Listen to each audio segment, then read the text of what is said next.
Two legs.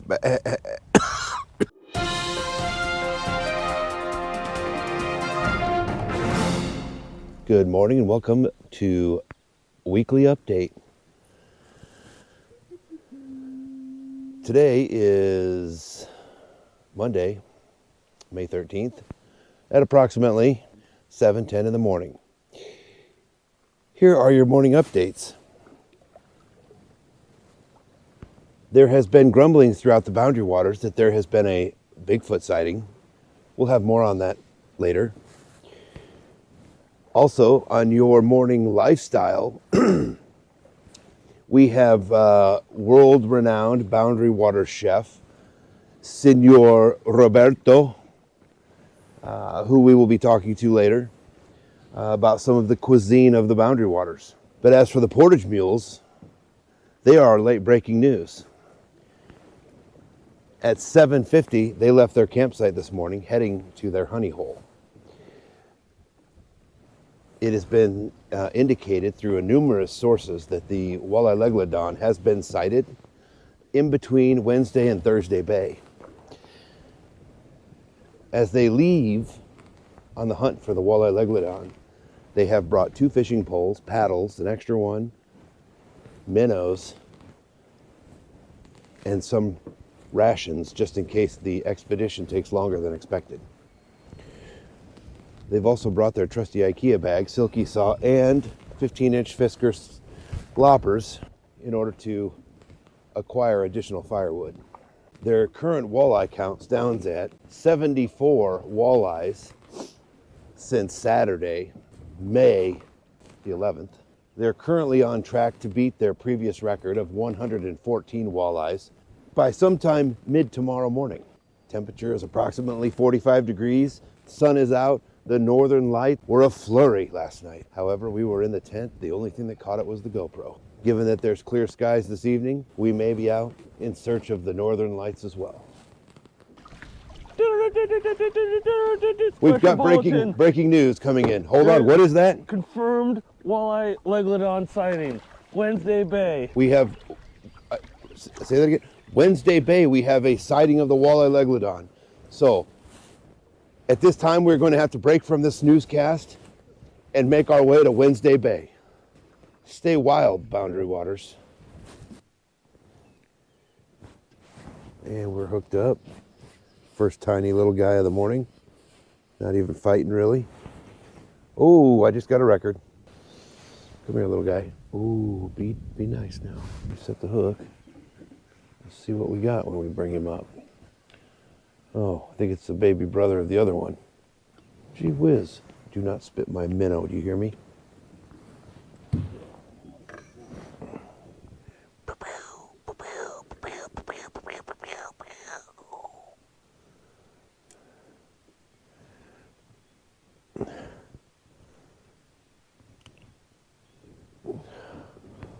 Look at him, he's so cute.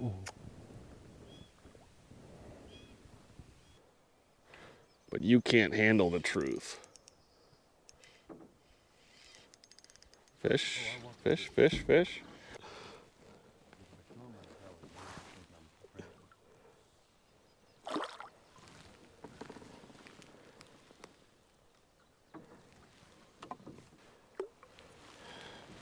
$78.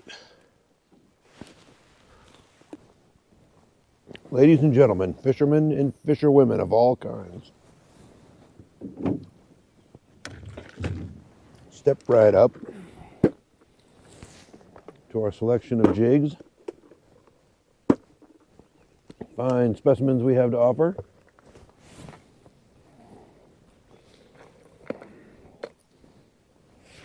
As we take a look inside here and try to determine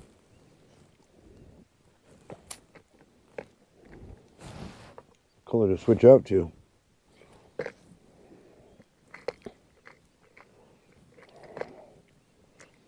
think it's about time to break forth the rhythm and the rhyme.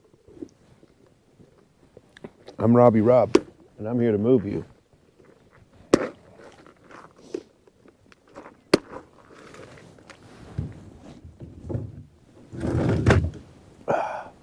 So this will be our killer option.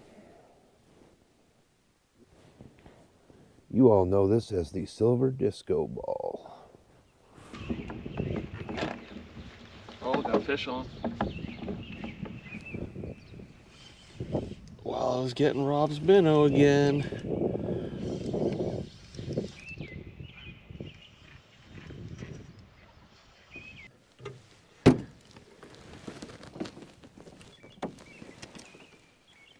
Number 80 for the trip. And when you hold them, you can grab under their gills on their first set, right up against their jaw. Just that white fleshy part right there. But make sure not to grab this part right here that's protecting their gill on the outside. Under the jaw, but not right here. That can be razor sharp.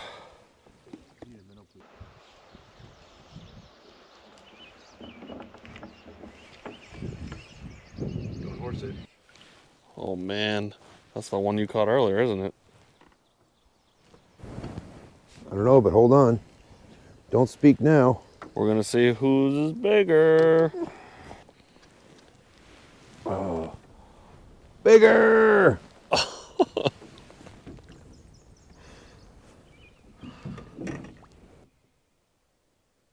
This feels natural. It does? Yeah. So it's confirmed. Fish on, here we go. Bigger guy. Bigger than the last guy.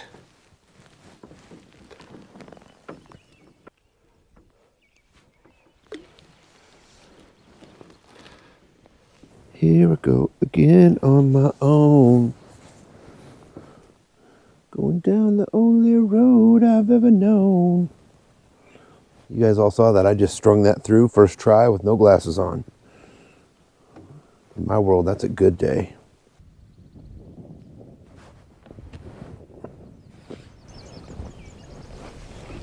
Oh, did you get it?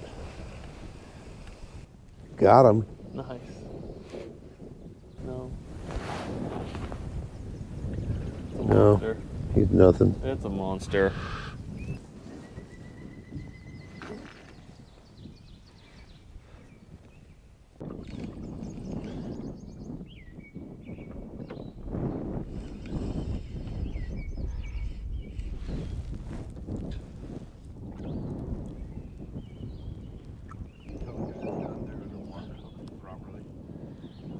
Yeah.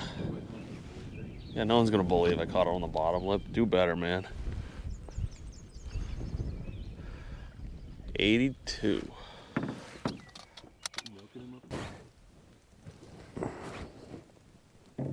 Oh, this one's a little bigger yet.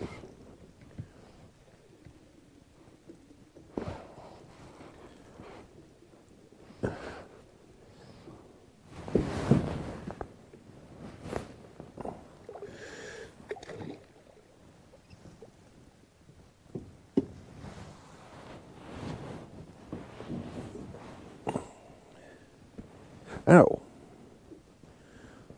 Okay. Touche, fishy. Touche.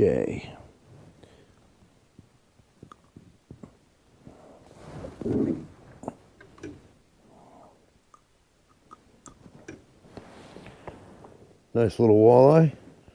Nice little fillet if needed. I need a minnow.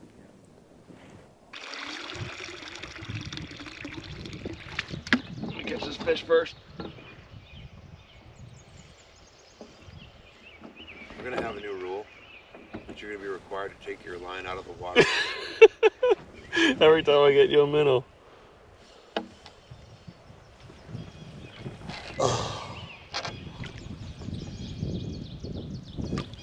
This is the fourth one I've caught on this Part of the Dead Minnow Society. dead, poor dead minnow.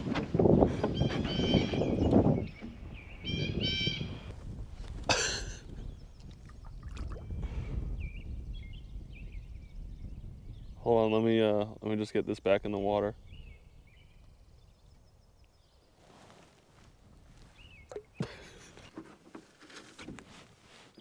we go. That's a good fish.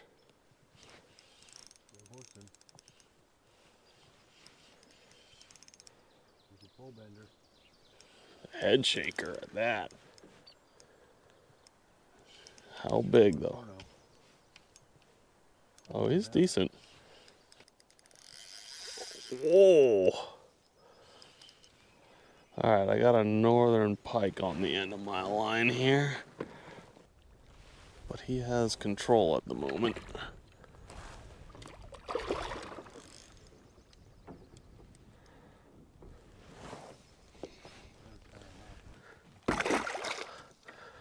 The handle needs to be further up.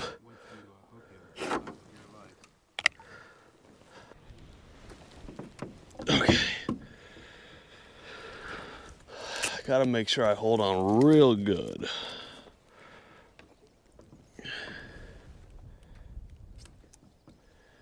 It is all the way through his upper lip.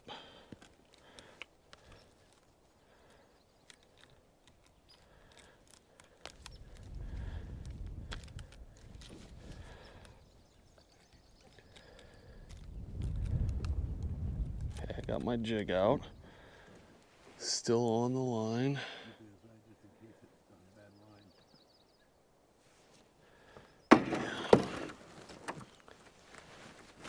And this guy.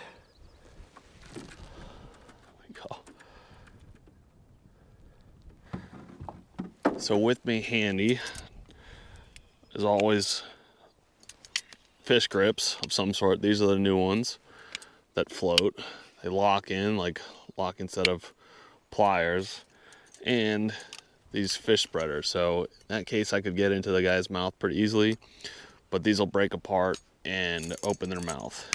I'm gonna keep those on a carabiner right up front so I can get to them quick. And now the only other part of all that is I'm going to have to retie my line because their teeth are razor sharp and probably shredded right here.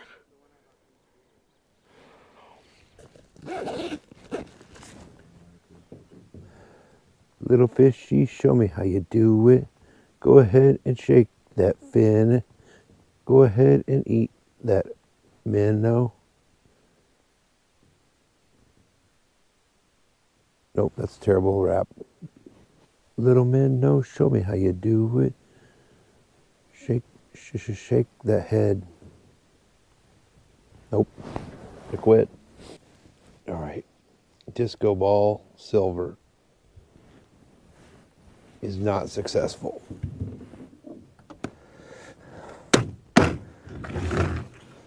Always close up your waterproof tackle box. You never know when you're going over.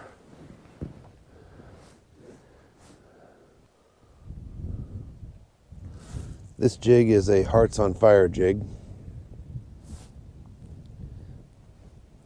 because it is pink and glittery.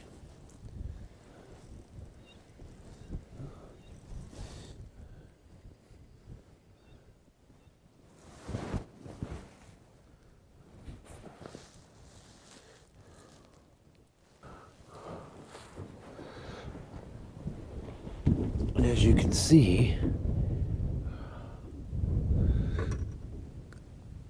I got my minnow back, but look at that, it's a nice little fish. Okay, so you want to see it. I got it. Okay, here it is. Look at this thing. I mean, to be honest with you, I'm half tempted to eat it because it looks like candy. Just a disco glitter ball, Hearts on Fire pink. I'm sending a lot of love down below the surface. There we go.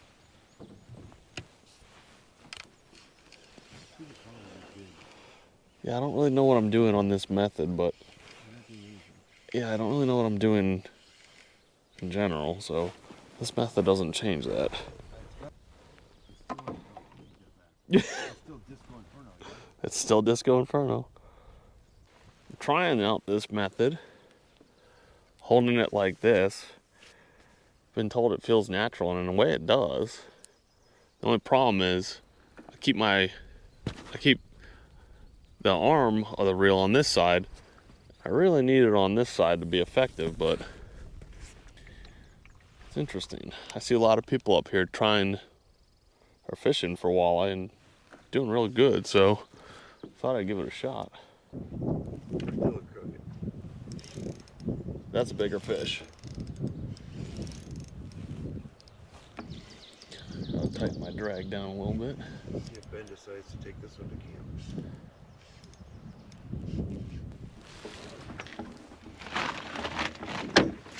Let's not do this again.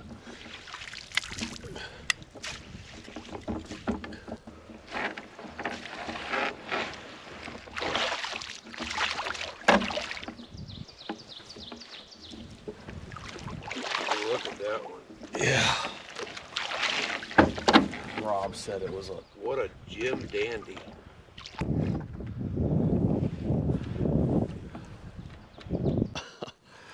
Let's see. I know. I'm moving it over.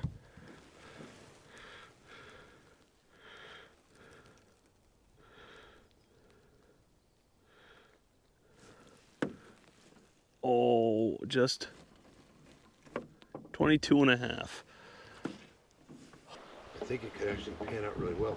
When we get there, we need to remember to get into a... Fish on.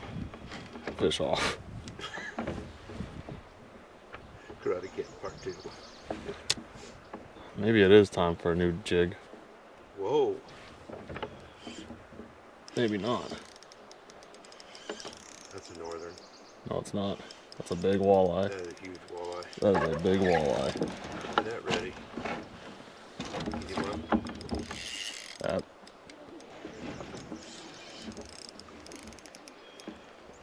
Hang on. That's huge, whatever it is. Okay, don't move too much. Keep fighting him and doing your thing. Yep. That's a northern. Yeah, that's a northern. Now I'm gonna get back to my seat. It's a pike. You want him in the net or no? No. False alarm on the net. Well, the good thing is... It's on the side of his mouth. Yeah, it's on the side of his mouth. No, this one's a little smaller, I think. So I'm gonna go ahead, keep tension on that. Get these off. Get my fish grips. Have that ready.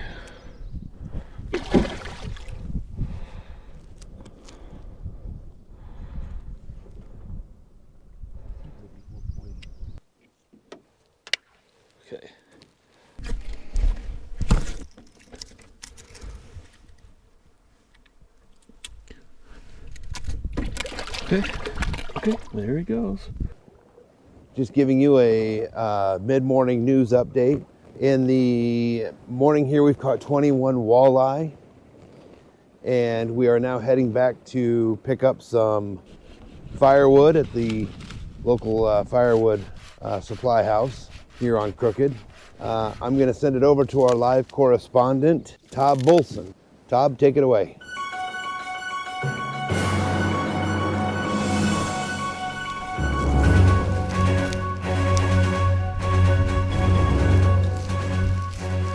Reporting live, this is Tob Bolson here at the scene where there was a Sasquatch sighting just last night.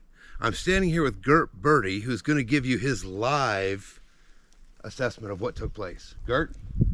Yes, yeah, I saw him.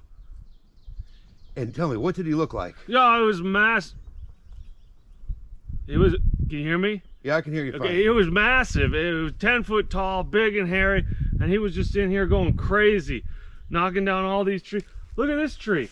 He knocked down that. He threw that tree in the water right there. And did he come after you? Yes, and I ran for my life. And tell me, where did you go? Well, I always heard that Bigfoot only senses motion. So I ran behind a tree and I stood still, and that's when I got a real good picture of him. And tell me, what color were his eyes? Oh, they were fire red, and they just stared right into my soul. That's coming to you live, Gert Birdie and Todd Bolson. Rob and I stopped on our way back from paddling, in between where we fish and where we camp, to get some more firewood. But we got a ton on the first day we were here, so this is the first time we've really needed to re-up. But Rob just finished sawing some, and we got a lot of kindling here. Some bigger pieces in the back that we use the loppers to get, and then just some smaller, you know, branches and twigs to get the fire going. We try to, I don't know, maybe that's only half full, but we still have some big pieces back at camp, and just something so that we don't have to run out or do any more for the next couple days, hopefully, right? Hopefully. We got rain coming, so we want to prepare for that. Yeah, and in case any weather rolls in, we'll be able to have a fire without needing to go out in the middle of a rainstorm to get more wood. But all right, so you're coming up to the Boundary Waters. There's no place to charge, and you have to bring 5 battery packs, a small car battery, 4 GoPros, a DSLR, a cell phone, a Zoleo, 2 microphone receivers, 2 microphone transmitters. What do you do? Well, I'll show you. We got this set up here. 2 small solar arrays, 1 large Goal Zero.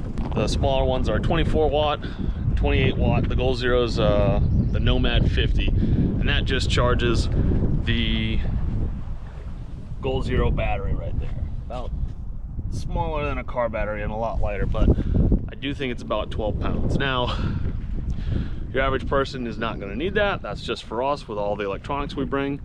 But a lot of people tend to go with the smaller arrays, or even this little guy. He's just a simple battery pack, solar charged battery pack that folds up like that.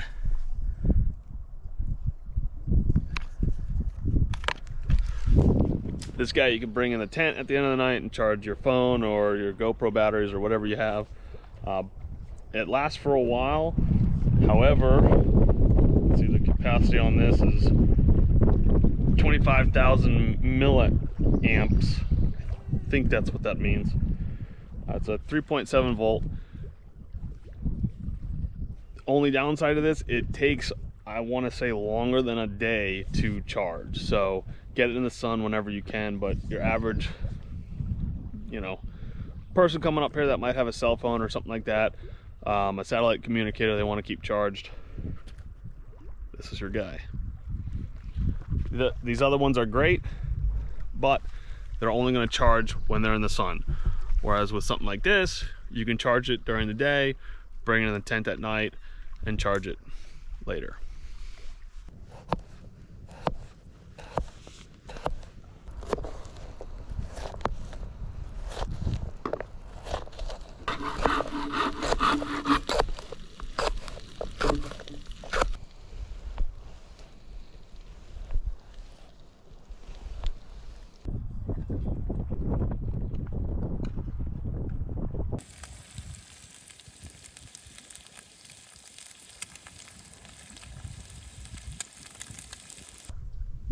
One of the things that makes a trip most enjoyable is your chair.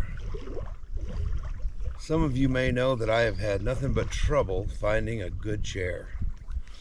So I want to show you what I came up with. Here is the Nemo Moonlight, and it is aluminum construction on the poles, and then the parts where everything goes together here. Previously I've had plastic and they've broken. I had the Mulebex chair that you guys saw, and that broke. I ended up sending that back to them, and they sent me a new base, but they never told me what the problem was.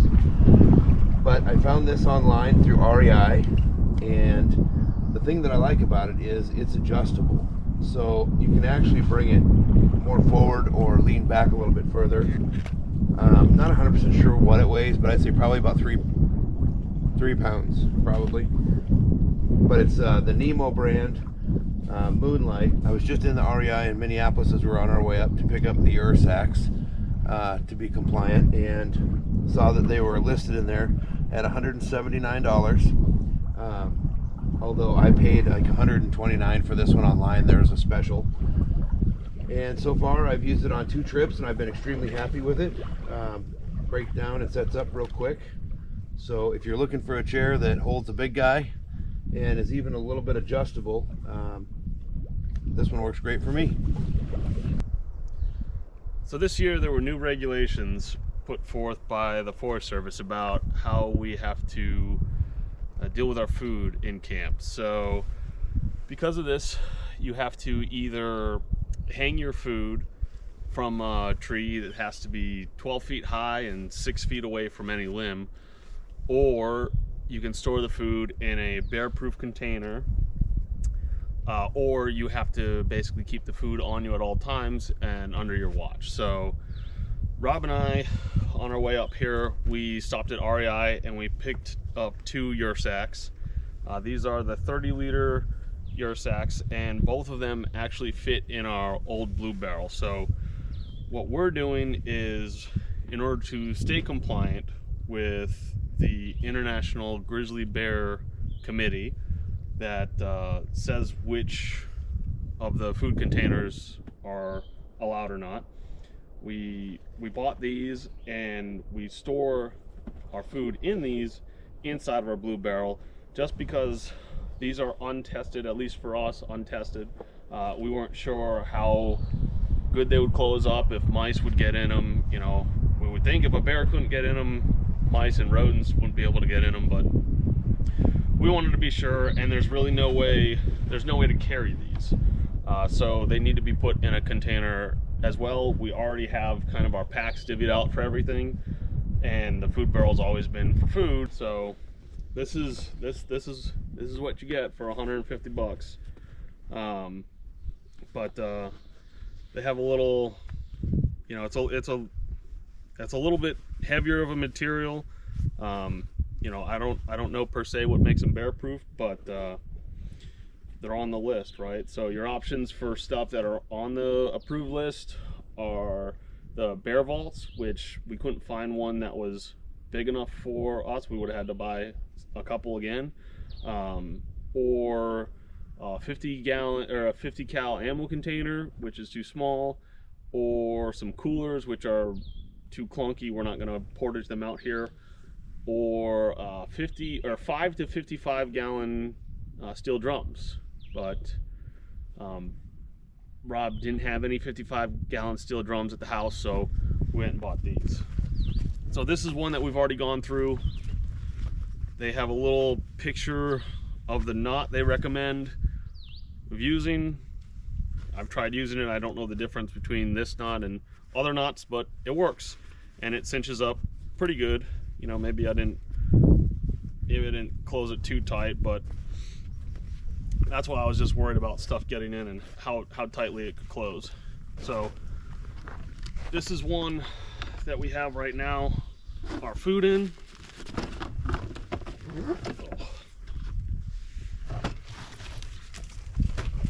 And as you can see, it's gonna hold quite a lot. I was actually impressed, you know, for $150 buying a knapsack, but they're big. They do seem pretty durable, pretty sturdy.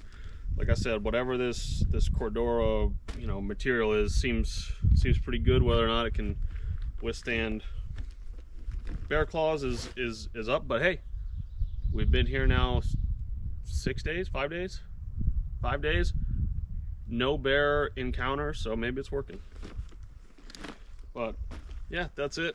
It's got a QR code on the inside, which I presume does something, but out here does nothing. And it fits quite a bit. I mean, I would think this is a larger size than most people would go with, much less 2 of them. But they do make much smaller versions. I don't remember the smallest, but 30 liters when we were looking, when this video was being made, was the largest size they had.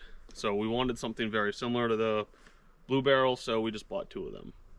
So if you do plan on using these in conjunction with the barrel, they do fit nicely. However, by the time you go and close the top, there still is extra room inside the Blue Barrel, so you don't quite get the 60 liters.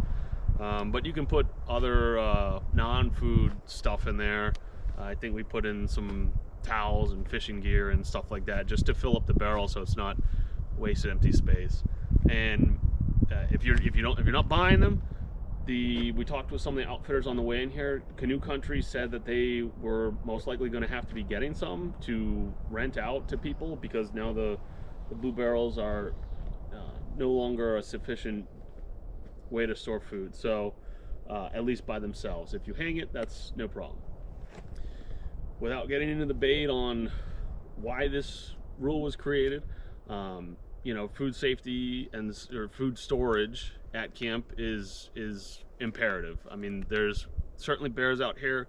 There's every night there's little critters, squirrels, chipmunks, mice that all want to get into your stuff. So, and for safety reasons, obviously, you want to clean up your camp. You want to get all your food into a centralized location, whether or not it's in a bear-proof container or hung from a tree.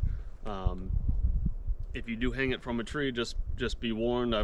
There's all sorts of stories about people getting injured because a lot of people are just going to wrap a string around a rock and throw it up and hope it doesn't come back on them. But the only downside to that, as you look around here, there's not a whole lot of options at this site for that, short of going into the woods or storing it off site. And also, as I look around, I see 1, 2, 3 trees just from here that still have their ropes from people that presumably hung it up in the tree and then, I don't know, cut it down, or it got tangled in a storm or whatever. But leave no trace, you know, isn't happening on those examples.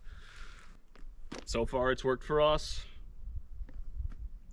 Test them out for yourself. Let us know what you think. Well, good afternoon, everyone. We are out here on what I think they call Bear Pass. So we've never fished this area before. We got a lot of wind. I think what we'll do is get up in the narrow a little bit and then maybe drop anchor.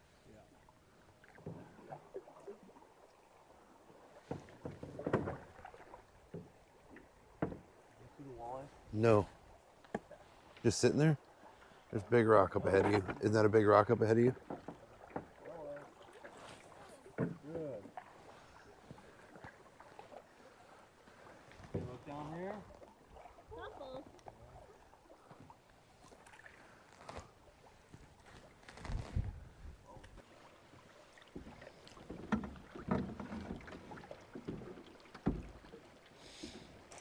Got fish on. Nice.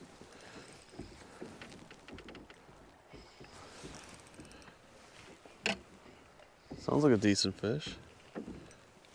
It's a northern. Nice. Oh, no, it's not.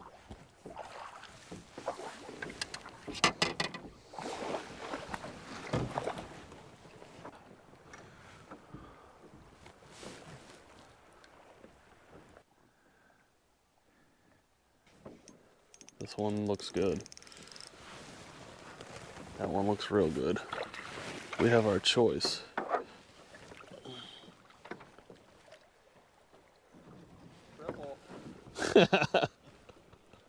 Man, they just turned on. Come on, Frank.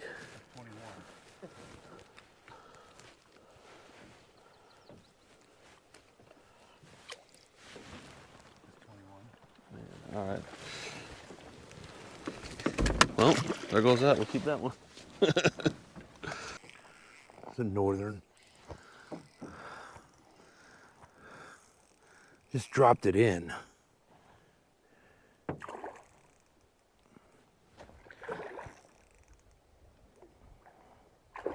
Oh, I'm gonna lose it. Gosh darn it.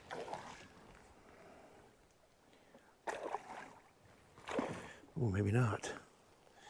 Although he shredded my line and took my jig.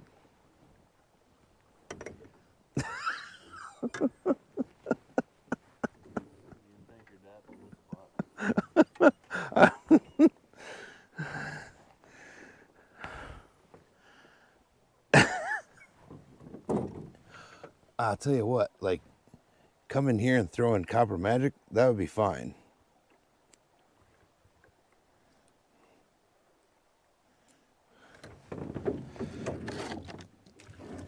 Hey, it's all part of fishing.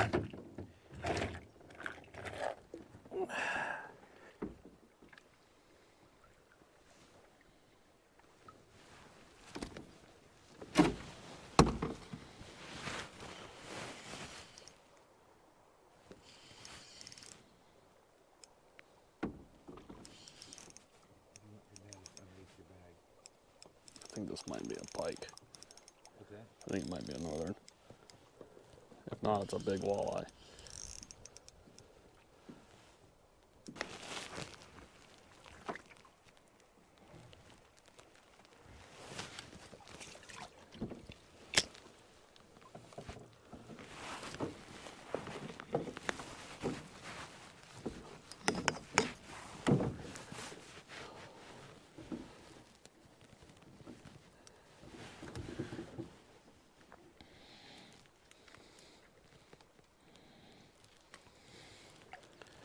Oh my goodness, there you go.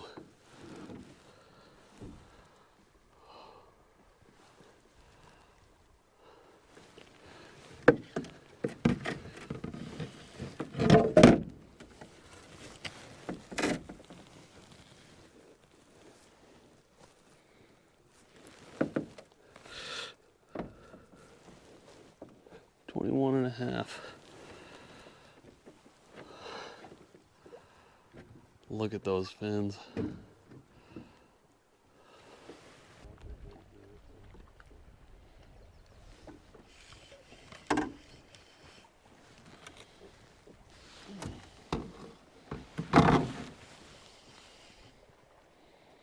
This is a good fish.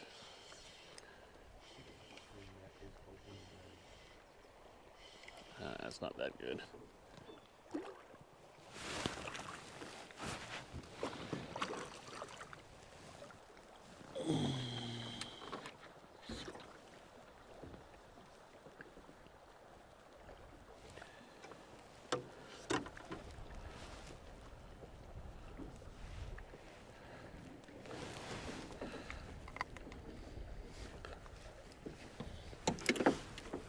One. 4 legs good, 2 legs bad. 4 legs good, 2 legs bad. 4 legs good, 2 legs bad. Fish on.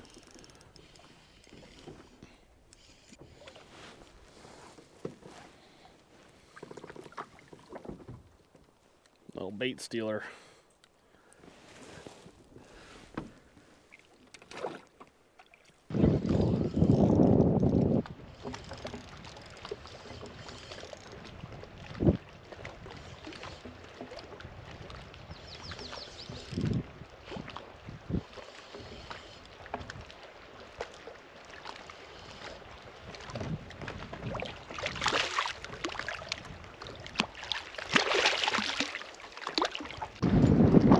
Of course, my camera was off, but just caught dinner for Rob and I right there. 102.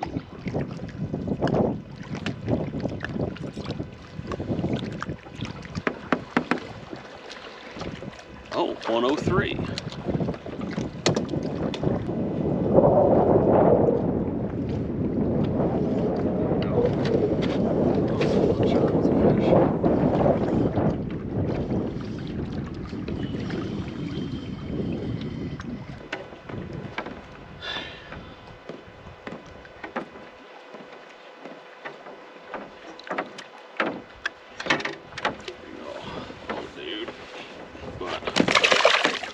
still below the falls.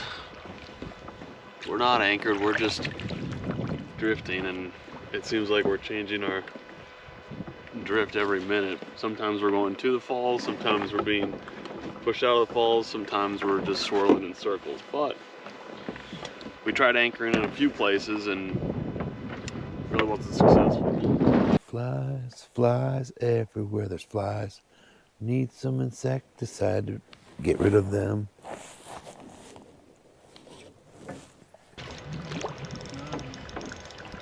Stay on. Stay on. Stay on. Yeah. Or a rock. Oh, I got one. You gonna find them lovely. Yeah, it's a big fish. Stay on.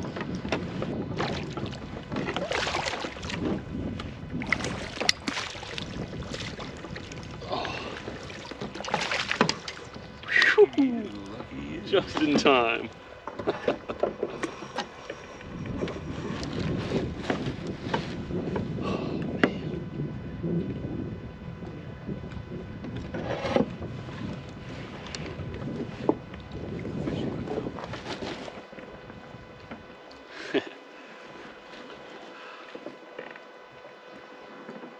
Oh, look at these marks. 3 cuts on the tail.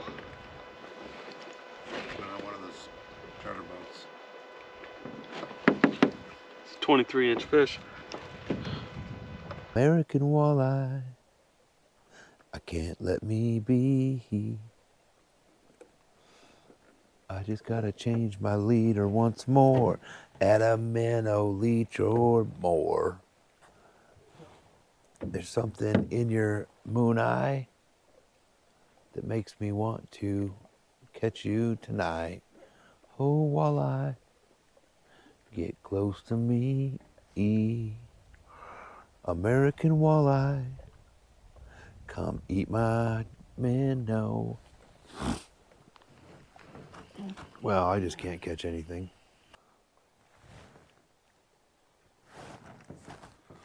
There's a fish. See what it is. What kind is it? My super long shank. It could be anything, but today it's just a little walleye. But look at him. He's a...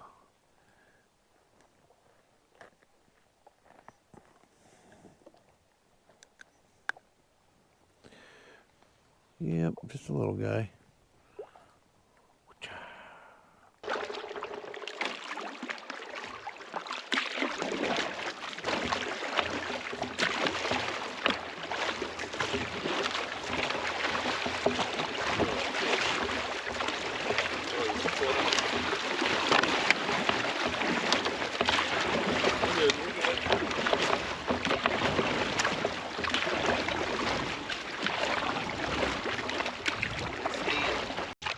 It's 6 o'clock.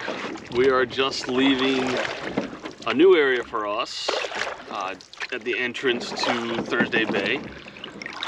It is known as Bear Pass. It's also been told to us as Bass Rapids. It was started out very busy and very unsuccessful for us, but we just kind of... Sorry. We just Did I kind hit you with water? Yeah. I'm sorry. I was not trying to hit you with water. I had a giant fly next to my head. Okay, sorry. Carry We on. originally anchored, and anchoring wasn't the solution there, so we just decided to drift, but it was a little difficult. We had the current coming out of the falls, and we had the wind pushing us up, so we were kind of all over the place, but we eventually got on them. We're gonna head back and cook our blackened walleye dinner now. This is investigative reporter Kemp Rockman coming to you live from a new controversial restaurant that's open in the Boundary Waters between Wednesday and Thursday Bay. We're here now with Chef Roberto as he prepares tonight's meal. Chef, what do you have to say to the people that don't want to see a new restaurant open up in town?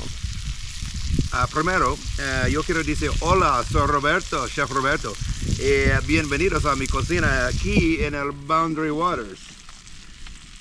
And what is tonight's meal that you're preparing? Gracias por preguntarme. Ahora yo cocinando la pescado y cuando yo cocinando yo usando la gris de la tocina y también con cosas, entonces es negro. Cuando yo cocinando todo es muy rico. I think it's chicken.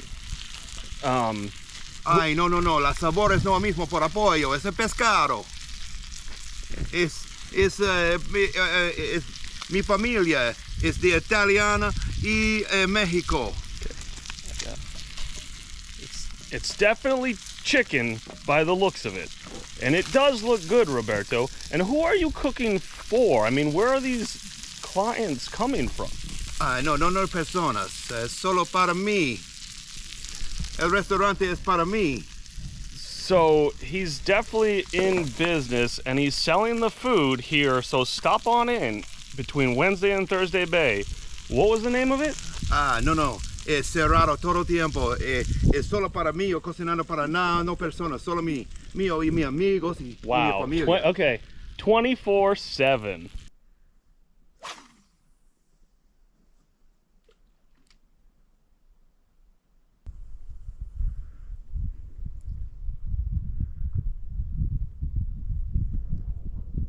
Got him.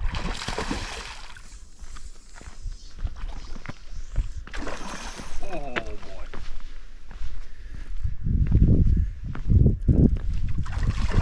Yeah, you want to loosen that drag a little. Yeah, I am.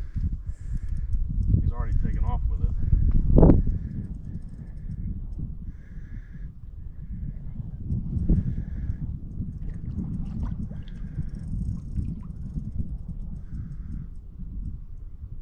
Try to bring him around. He's not going anywhere for me right now. Where do you want him? Well, I was gonna say try to bring him around so you can pull him up this way because you won't be able to bring him up over the rock probably.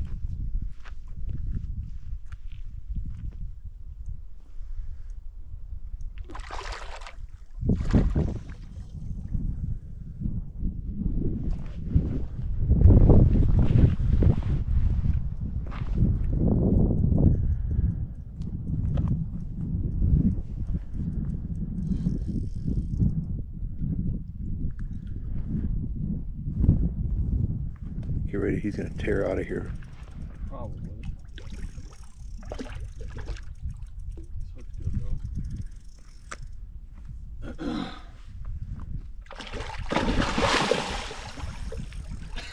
You're gonna have to play him for a little while.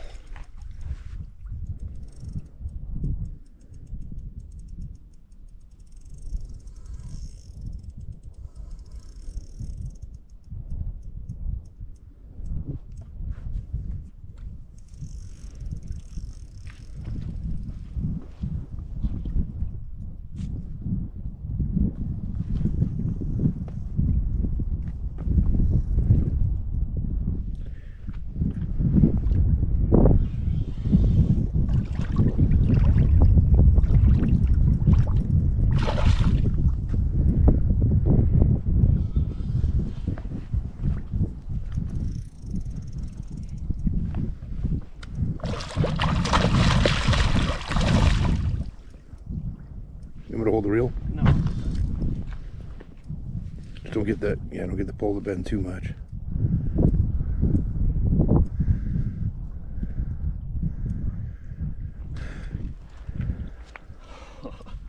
On Larry's copper magic.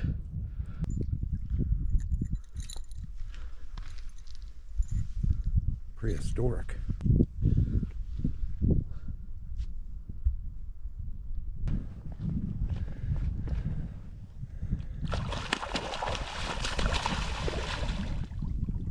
No need to revive that fish. Wow. And I don't need to shower.